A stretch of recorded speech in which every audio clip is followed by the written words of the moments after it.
West Virginia is in a lot of pain. And if we don't fight hard and smart, then we're going to keep being in more and more pain. We all do better when we all do better.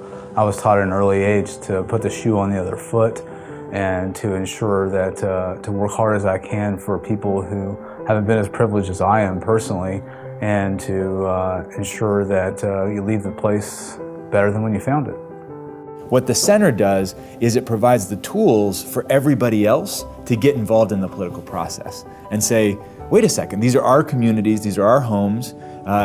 We have the power, and thanks to the center, we have the knowledge in order to take over and do what's right for our own communities, because we know having that statistics and research as ammunition helps us do that better. What we do is try to ensure that working families get a good deal. We try to put more money in the pockets of working families. People always ask, like, Ted, what do you do? I don't get it. You do policy, you do research, you do analysis. Actually, what does that really mean? And I try to tell people what it means is providing health care to your children. That means putting more money and more power in the pocket of your purse. Our society is controlled by policies that are made by not everyone collectively. They're made by our representatives in a lot of instances, and they don't always represent us in terms of the way the policies are written. So the center is very good at analyzing and then sharing that information with the community to give the community an opportunity to advocate or raise its voices in a more educated way.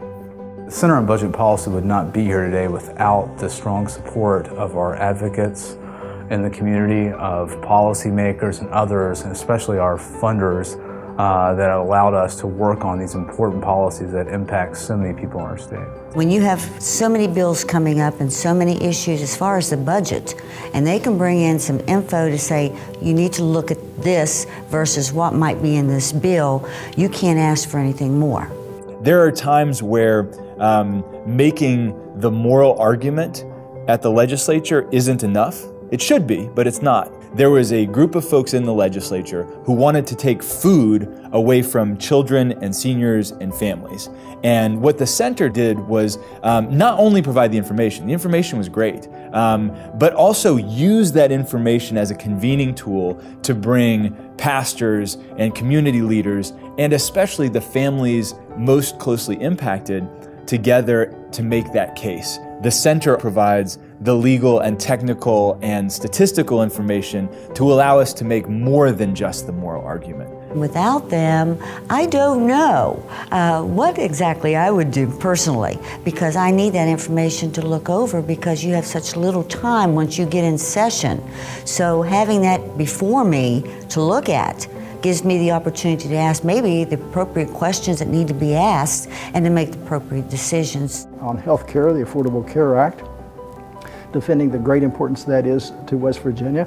A lot of work done on education, whether it's secondary education, higher education, work on prison reform and the enormous problem that we have with workforce participation, whether it's drug-related, alcohol-related. The work that they do on labor policy, and there are other issues as well that they sort through and help us figure out what are the consequences of these legislative initiatives. How does it filter down to the local level?